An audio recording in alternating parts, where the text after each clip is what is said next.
Love versus arrange marriage वाली बहुओं के बंद कमरे का हाल। रात को राघव का कमरा शांत और सलीके से सजा होता है। बेड के पास सॉफ्ट लाइट जल रही होती है।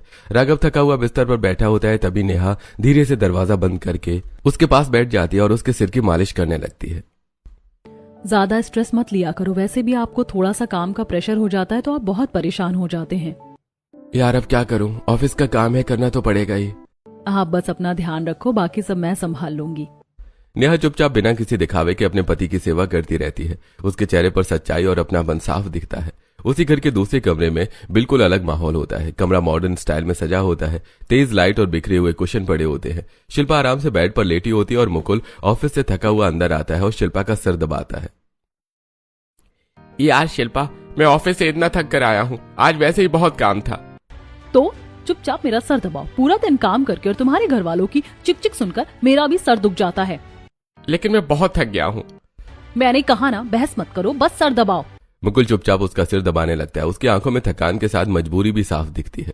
अगली सुबह किचन में हलचल होती है। शिल्पा साड़ी पहनकर चेहरे पर मीठी मुस्कान लिए खड़ी होती है। कमला देवी कुर्सी पर बैठी होती है।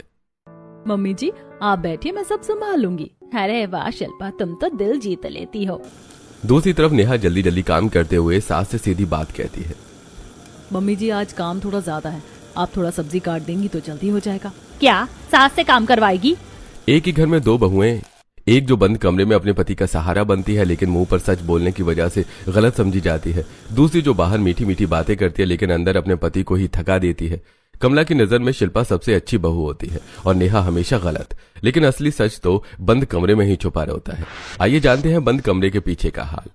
अगली सुबह घर में हलचल शुरू होती है। कमला देवी सोफे पर बैठी होती हैं। तभी शिल्पा सजी धजी चेहरे पर मीठी मुस्कान लिए बाहर आती है और आते ही झुककर कमला के पैर छू लेती है। मम्मी जी गुड मॉर्निंग, आपने चाय पी ली क्या? मैं अपने लिए बना रही थी, आपके लिए भी बना दूं? अरे वाह बहू, भगवान ऐसी ही बहू सबको दे। तभी नेहा भी आकर हाथ जोड़कर नमस्ते कर चुकी होती है लेकिन कमला देवी उसका ध्यान ही नहीं देती। कुछ लोग तो ऐसे हैं जिन्हें नमस्ते करने का होश तक नहीं है। सुबह उठकर आ जाते हैं लेकिन आदर सम्मान का कोई मतलब ही नहीं। मम्मी जी मैंने नमस्ते करी थी, लेकिन आपको दूसरे लोगों से फुर्सत मिले तब आप मुझे देखें ना। हाय हाय, 2 गज लंबी जुबान चलती है इसकी। शाम होते ही दोनों बेटे ऑफिस से थके हारे घर आते हैं। बेटा खाना तो खा लो। मम्मी बहुत थक गए हैं, खाना कमरे में ही खा लेंगे। हाँ मम्मी, ऊपर हम जा रहे हैं। दोनों बेटे सीधे अपने अपने कमरों में चले जाते हैं। बेटा तुम दोनों जाओ, उनका ध्यान दे लो, हम सब तो खाना खा चुके हैं। राघव कमरे में आते ही जूते जुराब और बैग इधर उधर फेंक देता है और सीधा बेड पर लेट जाता है। लगता है आज तो बहुत काम कर लिया आपने। हाँ यार बहुत काम था। टेक्निकल लाइफ बहुत मुश्किल होती है, पूरे दिन बैठे बैठे कमर दुख जाती है। नेहा चुपचाप उसका बिखरा सामान समेटती है और फिर पानी लेकर आती है। पहले खाना खाओगे या कॉफी पियोगे? तुम डायरेक्ट खाना लगा दो, आज तो बहुत भूख लगी है। मैंने भी खाना नहीं खाया, चलो मैं आपके साथ ही खा लेती हूँ। दोनों साथ बैठकर खाना खाते हैं। नेहा प्यार से राघव को अपने हाथ से 1-2 निवाले खिलाती है। कमरे में अपनापन और सुकून भरा होता है। दूसरी तरफ मुकुल अपने कमरे में आकर अपना सारा सामान सही जगह पर रखने लगता है। जो सामान जहाँ से उठाया ना वहीं रखो, इधर उधर कुछ नहीं फैलाना चाहिए। मैं तुम्हारी नौकरानी नहीं हूँ जो तुम्हारे पीछे पीछे काम करती रहूं। मैं तो सब सामान अपनी जगह पर ही रख रहा हूँ, तुम इतना चिल्ला क्यों रही हो? मुकुल चुपचाप बेड पर बैठ जाता है। जाओ नीचे जाकर खाना गर्म करके ले आओ, और हाँ मम्मी के सामने कुछ बोलने की जरूरत नहीं है। मुझे तो पहले फ्रेश होना था, तुम ही ले आओ। पहले खाना लेकर आओ, बाद में कपड़े बदलना। मुकुल नीचे जाता है और खुद ही अपना खाना गर्म करने लगता है। बेटा तू क्यों खाना गर्म कर रहा है? शिल्पा कहाँ है? मम्मी वो बाथरूम में गई है, इसलिए मैं ही लेने आ गया। कोई बात नहीं बेटा, वो भी घर का बहुत काम करती है। मुकुल चुपचाप खाना लेकर ऊपर चला जाता है। कमरे में मुकुल अकेले ही खाना खाने लगता है। तुमने खाने के लिए मेरा वेट भी नहीं किया। तुम आने लगे 1 बजे, तो मैं क्या भूखी बैठी रहती? हाँ तो इंतजार कर लेती। शिल्पा मुंह बना लेती है और मुकुल चुपचाप हो जाता है और बिना कुछ बोले खाना खाने लगता है। अगली सुबह घर में रसोई से खुशबू आ रही होती है। नेहा सुबह सुबह उठकर पूरा नाश्ता बना चुकी होती है। गरम पराठे, सब्जी, जूस सब तैयार होता है। वो चुपचाप टेबल सजा रही होती है। तभी थोड़ी देर से शिल्पा नींद से उठकर बाहर आती है। बाल संवारते हुए सीधे कमला देवी के पास जाती है। मम्मी जी मैंने सारा खाना तैयार कर दिया, आइए नाश्ता कर लीजिए, मुकुल भी आते ही होंगे। अरे वाह बेटा, चलो सबको बुलाते हैं, साथ में नाश्ता करते हैं। कुछ ही देर में पूरा परिवार टेबल पर बैठ जाता है। नेहा चुपचाप एक कोने में बैठ जाती है। कमला देवी प्लेट उठाते हुए नेहा की तरफ ताना मारती हैं। कुछ लोगों को तो होश ही नहीं रहता कि सुबह उठकर नाश्ता भी बनाना होता है। मम्मी जी, ये सारा खाना मैंने ही बनाया है। बस बस, झूठ बोलने के अलावा कुछ और काम भी कर लिया कर। नेहा चुप हो जाती है क्योंकि उसे पता होता है कि कमला पहले ही शिल्पा की बात सुन चुकी है। मुकुल जूस उठाने के लिए हाथ बढ़ाता है, लेकिन तभी शिल्पा तुरंत उसका हाथ रोक लेती है। अरे रुको, मैं देती हूँ आपको, इतनी मेहनत करने की क्या जरूरत है। शिल्पा खुद जूस उठाकर मुकुल के गिलास में डाल देती है। कमला देवी ये देखकर खुश हो जाती है। वहीं दूसरी तरफ राघव, मुझे जरा रोटी दे देना। देखा, यही तो फर्क होता है लव मैरिज और अरेंज मैरिज में। देख शिल्पा को कैसे अपने पति की सेवा कर रही है, और तू खुद राघव से काम करवा रही है। मम्मी, इसमें इतनी बड़ी बात क्या हो गई? रोटी ही तो मांगी है, और वैसे भी तो वो मेरा बहुत ध्यान रखती है। बेटा रहने दे, हर वक्त अपनी बीवी का बचाव मत किया कर। शाम को दोनों बेटे ऑफिस से थके हारे घर लौटते हैं और बिना ज्यादा बात किए अपने अपने कमरों में चले जाते हैं। घर में हल्की शांति छा जाती है। कुछ देर बाद दोनों बहुएं भी अपने अपने कमरों में पहुंचती हैं। नेहा ट्रे में कॉफी लेकर कमरे में आती है। राघव सिर पकड़कर बैठा होता है। चेहरे पर थकान साफ दिख रही होती है। मैंने कॉफी बनाई है आपके लिए। आपके सर में बहुत दर्द हो रहा होगा ना? हाँ, मुझे कॉफी दे दो। मैं तो यही कहने वाला था कि कॉफी ला दो। चलिए आज बालकनी में बैठकर पीते हैं। दोनों बालकनी में बैठ जाते हैं। ठंडी हवा चल रही होती है। दोनों हंसी मजाक करते हुए कॉफी पीते हैं। अरे आज ऑफिस में बॉस ने इतना काम दे दिया कि लगा मैं वहीं सो जाऊंगा। अच्छा हुआ घर आ गए, वरना मैं आकर उठा ले जाती आपको। दोनों के बीच अपनापन, सुकून और हंसी का माहौल होता है। वहीं दूसरे कमरे में बिल्कुल उल्टा माहौल होता है। शिल्पा बेड पर टांग रखकर बैठी होती है, मोबाइल चलाते हुए। मुकुल, मेरे लिए कॉफी बनाकर ले आओ। मैं अभी ऑफिस से आया हूँ और तुम मुझसे कॉफी मांग रही हो। तो तुम बाहर जाकर काम करते हो, इसका मतलब ये नहीं कि मैं घर में फ्री बैठी रहती हूँ। मैं भी बहुत काम करती हूँ। हाँ, मुझे पता है तुम कितना काम करती हो। आधे से ज्यादा काम तो नेहा भाभी कर देती हैं। तुमसे बहस करने को नहीं कहा है, बस इतना बोला है, कॉफी लेकर आओ। मुकुल चुप हो जाता है और खुद किचन में जाकर कॉफी बनाकर ले आता है। उसकी आंखों में थकान के साथ एक अजीब सी चुप्पी होती है। अगले दिन दोनों भाई ऑफिस पहुंच जाते हैं। ऑफिस में सभी को दोनों भाई के बीच का फर्क साफ दिखाई देता है। राघव के चेहरे पर अलग ही चमक होती है, जबकि मुकुल बहुत ज्यादा परेशान और चुप चुप रहता है। लंच ब्रेक में सभी दोस्त एक साथ बैठे होते हैं। मुकुल भी उनके साथ बैठा होता है, लेकिन वो अपने ख्यालों में खोया हुआ होता है। यार मुकुल, क्या हो गया तुझे? तू तो शादी के बाद एकदम बदल गया है। अरे पहले कितना हंसता था, अब तो हमेशा चुप रहता है। यार, बंदा जब तक शादी ना करे तब तक ही ठीक है। अरे भाई, ऐसा क्या कर दिया भाभी ने? हम बात करें क्या उनसे? अरे नहीं, रहने दे यार। शादी का मजा ही अलग होता है। बीवी रोज तुम्हारी सेवा करे, बिना कहीं नाश्ता दे, हर चीज का ध्यान रखे। इससे अच्छी बात क्या हो सकती है? अरे भाई, सबकी एक जैसी नहीं होती। इतना कहकर मुकुल अचानक खड़ा होता है और वहां से चला जाता है। सभी दोस्त हैरान रह जाते हैं। अरे यार, पता नहीं इसे क्या हो गया है। अरे जब से शादी हुई है अजीब ही हो गया है।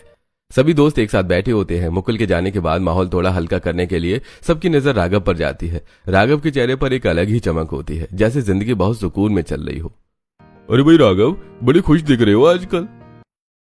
अरे जब से शादी हुई है तुम्हारा तो मिजाज ही बदल गया है। लगता है भाभी बहुत कुछ सिखा रही है। हाँ यार, अपनी बीवी से बहुत कुछ सीख रहा हूँ। अच्छा, क्या क्या सीख लिया? अभी तो सबसे बड़ी चीज सीख रहा हूँ कि लोगों से अच्छे से कैसे बात करते हैं और सबको इज्जत कैसे देते हैं। सब दोस्त एक दूसरे की तरफ देखते हैं और हंस पड़ते हैं। अरे भाई, ये तो सबसे अच्छी बात है। बीवी आने के बाद फ्री में 100 चीज सीखने को मिलती है। सब जोर जोर से हंसने लगते हैं। राघव भी मुस्कुराता है, लेकिन उसकी मुस्कान में सच्चा सुकून दिख रहा होता है। अगले दिन सुबह कॉलोनी के गार्डन में कई औरतें बैठी गपशप कर रही होती हैं। कमला देवी उनके बीच बैठी होती हैं। चेहरे पर गर्व साफ नजर आता है। मेरी तो लव मैरिज वाली बहू है, लेकिन सच बताऊं कोई काम नहीं करती। हर वक्त घर में कलेश ही करती रहती है। पैसे भी पूरे नहीं पड़ते उसके। अरे नहीं, ऐसा नहीं होता। मेरी भी लव मैरिज वाली बहू है, लेकिन इतनी अच्छी है कि पूछो मत। मुझे तो ऐसा लगता है कि मैरिज कोई भी संभालने वाले लोग होने चाहिए, बाकी ना समझ तो कुछ नहीं संभाल सकते। तभी कमला देवी भी गर्व से बात में शामिल होती हैं। हाँ, ये जरूरी नहीं है कि सब एक जैसे हो। मेरी जो अरेंज मैरिज वाली बहू है ना, वो तो कुछ काम ही ढंग से नहीं करती, ना घर का ध्यान ना मेरे बेटे का। लेकिन मेरी जो लव मैरिज वाली बहू है शिल्पा, वो तो मेरे बेटे का इतना ध्यान रखती है और पूरा दिन मेरे आगे पीछे घूमती रहती है। कहती है मम्मी जी ये ले लो, मम्मी जी खाना खा लो। ये तो बहुत अच्छी बात है कमला जी, आप तो बहुत खुशकिस्मत हो। हाँ, मैं तो बहुत ज्यादा खुश हूँ अपनी बहू से। अगला दिन संडे होता है। दोनों बेटों की छुट्टी होती है। घर में सन्नाटा और आराम का माहौल होता है। हर कोई अपने अपने कमरे में समय बिता रहा होता है। राघव और नेहा कमरे में साथ बैठे होते हैं। सामने टेबल पर रंग और पेंटिंग का सामान रखा होता है। दोनों हंसते मुस्कुराते हुए पेंटिंग बना रहे होते हैं। ये क्या बना रहे हो आप? ये सूरज है या आम? अरे मैडम, ये मॉडर्न आर्ट है, हर किसी के समझ में नहीं आता। अच्छा, तो फिर मैं भी एक मास्टरपीस बनाती हूँ। दोनों हंसी मजाक करते हुए कभी गेम खेलते हैं, कभी पेंटिंग, एक दूसरे के साथ अपना क्वालिटी टाइम एंजॉय कर रहे होते हैं। कमरे में सुकून और अपनापन साफ महसूस होता है। वहीं दूसरे कमरे में माहौल बिल्कुल उल्टा होता है। मुकुल पूरे कमरे में झाड़ू लगा रहा होता है, पसीने से भीगा हुआ। शिल्पा बेड के पास खड़ी होकर उसे देख रही होती है। आज संडे है, पूरे हफ्ते की थकान मुझे भी होती है और तुम मुझसे आज भी काम करवा रही हो। तुम्हारे काम कभी खत्म नहीं होते क्या? पहले झाड़ू खत्म करो, फिर पोछा लगाना है। मुकुल मजबूरी में झाड़ू खत्म करके पोछा लगाने लगता है। मैं तुम्हारी हरकतों से बहुत तंग आ गया हूँ। मेरे दोस्त भी कह रहे थे कि मैं डिप्रेशन में रहने लगा हूँ। अच्छा, मैं तुम्हें डिप्रेशन में डाल रही हूँ? और क्या, तुम्हारे आने से पहले मेरी लाइफ बहुत अच्छी चल रही थी। चुपचाप काम करो, ज्यादा ड्रामा मत करो। सामने वाले घर की खिड़की से पर्दा हटता है। पड़ोसन ताजी हवा लेने के लिए खिड़की खोलती है। आज मौसम कितना अच्छा है, थोड़ी देर खुली हवा ले लेती हूँ। तभी उसकी नजर सीधे शिल्पा के कमरे पर पड़ती है। वो हैरान रह जाती है। मुकुल झाड़ू पोछा कर रहा होता है और शिल्पा खड़ी होकर उसे आदेश दे रही होती है। अरे ये क्या, ये तो मुकुल पोछा लगा रहा है, शिल्पा खड़ी होकर देख रही है। कल ही तो कमला जी उसकी इतनी तारीफ कर रही थी, कह रही थी कि बहू बेटे का बहुत ध्यान रखती है, और यहाँ तो खुद बेटे से ही झाड़ू पोछा करवा रही है। लगता है उन्हें पता ही नहीं कि उनके घर के बंद कमरों में क्या चल रहा है। संडे की घटना देखने के बाद पड़ोसन तुरंत कमला देवी के घर पहुंच जाती है। कमला देवी हॉल में बैठी होती है। कमला जी, आप तो बड़ी तारीफ कर रही थी अपनी लव मैरिज वाली बहू की, और देखो वो कमरे में आपके बेटे से झाड़ू पोछा लगवा रही है। अरे नहीं नहीं, ऐसी कोई बात नहीं है, उसने तो अभी पूरे घर में झाड़ू पोछा किया है। कमला जी, आपको कुछ नहीं पता, उसने दिखावे के लिए बाहर काम कर दिया, लेकिन अपने कमरे में आपके बेटे से काम करवा रही है। कमला देवी को गुस्सा आ जाता है। शिल्पा, इधर आओ। शिल्पा बनावटी मासूमियत के साथ बाहर आती है। तू मुकुल से कमरे में झाड़ू पोछा लगवा रही थी? ये कैसी बात कर रही है मम्मी जी? आपको तो पता है मैंने सारे घर का काम कर दिया है। बस बस झूठ बोलना छोड़ दो, मैंने अपनी आंखों से सब देखा है। बस शकुंतला जी, बहुत हो गया। मैं अपनी बहू के बारे में ऐसा उल्टा सीधा नहीं सुनूंगी किसी के मुंह से। आप अब यहाँ से चली जाइए। ठीक है कमला जी, लेकिन आपके घर के बंद कमरों के पीछे क्या हाल है ये आपको खुद ही नहीं पता। कौन सी बहू सही है कौन गलत, आपको खुद ही समझ नहीं है। पता नहीं कैसी आंखों पर पट्टी बंधी हुई है। इतना कहकर पड़ोसन वहां से चली जाती है। कमला देवी गुस्से में होती है। अगले दिन शाम को मुकुल अपने दोस्तों के साथ क्लब में बैठा होता है। सब लोग मस्ती कर रहे होते हैं, ड्रिंक चल रही होती है। बाकी दोस्तों ने फोन शांत होते हैं, लेकिन मुकुल का फोन बार बार बज रहा होता है। शिल्पा कॉलिंग। यार देख, भाभी तुझे कितने कॉल कर रही हैं, लगता है बहुत मिस कर रही है तुझे। मुकुल ने ड्रिंक कर रखी होती है। उसकी आंखों में दर्द दिखता है। यार मिस कुछ नहीं करती, उसे तो बस एक फ्री का नौकर मिला हुआ है। वो अपने नौकर को याद कर रही है, शायद कोई काम होगा। दोस्तों के चेहरे पर चिंता आ जाती है। अरे मुकुल, अगर कोई बात है तो बता भाई, तू बहुत परेशान रहने लगा है। अरे भाभी तुझे परेशान करती हैं क्या? यार छोड़ो, मैं घर जाता हूँ वरना फिर कलेश होगा। मुकुल चुपचाप वहां से उठकर घर चला जाता है। घर पहुंचते ही शिल्पा गुस्से में उसका इंतजार कर रही होती है। क्या है ये, तुम्हें टाइम नहीं दिखता? तुम्हें बिल्कुल होश नहीं है टाइम का। मैं तुमसे बहुत परेशान हो गया हूँ और झूठा रिश्ता निभाते निभाते थक गया हूँ। मैं सारी बात मम्मी को बता दूंगा। ये सुनते ही शिल्पा गुस्से में भड़क उठती है। मम्मी को बताओगे? तुम्हारी हिम्मत कैसे हुई? शिल्पा गुस्से में मुकुल को बेड पर धक्का दे देती है। अपने पुराने कर्म भूलो मत। जब तुम मेरे साथ रिलेशनशिप में थे तब किसी और लड़की को भी फंसा रखा था। वो सब पुरानी बातें हैं, उन्हें मत उठाओ। मेरे पास सारे सबूत हैं, फोटोज हैं, सारी डिटेल्स हैं। अगर तुमने मेरे खिलाफ कुछ बोला ना तो मैं तुम्हारी इमेज पूरे परिवार के सामने खराब कर दूंगी और तुम्हें डाइवोर्स देकर यहाँ से चली जाऊंगी। मुकुल डर जाता है और उसके चेहरे पर पसीना आ जाता है। अगर घर वालों को ये सब पता चल गया तो वो शर्मिंदगी से मर जाएंगे। शिल्पा गुस्से में मुड़कर जाने लगती है। अरे रहने दो, बताओ क्या काम था? जो कपड़े धोने को कहा था चुपचाप जाकर धो दो। मुकुल चुपचाप से झुकाकर कपड़े धोने लगता है। रात को राघव अपने कमरे में कपड़े बदलकर अपने कपड़े उतारते हुए कपड़े नेहा को दे देता है। नेहा, ये कपड़े धो देना और सुबह तक सुखा देना, कल मेरी एक इम्पोर्टेंट मीटिंग है। आप टेंशन मत लो, मैं सब कर दूंगी। नेहा चुपचाप कपड़े लेकर बाथरूम में जाती है, उन्हें अच्छे से धोती है, फिर आकर बाहर तार पर कपड़े सुखा देती है। थोड़ी देर बाद वो कपड़े ड्रायर में डालती है और फिर उन्हें प्रेस करके हैंगर पर टांग देती है। उसके चेहरे पर कोई शिकायत नहीं, बस जिम्मेदारी और अपनापन होता है। उसी समय मुकुल बाथरूम में बैठा खुद ही कपड़े धो रहा होता है। पानी बह रहा होता है और उसके चेहरे पर थकान साफ दिख रही होती है। वो चुपचाप कपड़े रगड़ता जाता है। न कोई साथ, न कोई अपनापन, सिर्फ मजबूरी और खामोशी। अगले दिन सुबह मोहल्ले में अचानक हलचल मच जाती है। शकुंतला जी अपने घर के बाहर बैग लेकर खड़ी होती हैं। आसपास की औरतें इकट्ठा हो जाती हैं। अरे शकुंतला जी, ये क्या आप ऐसे कैसे जा रही हैं? क्या बताऊं बहन, अरेंज मैरिज वाली बहू लाई थी, हर सुख सुविधा दी, फिर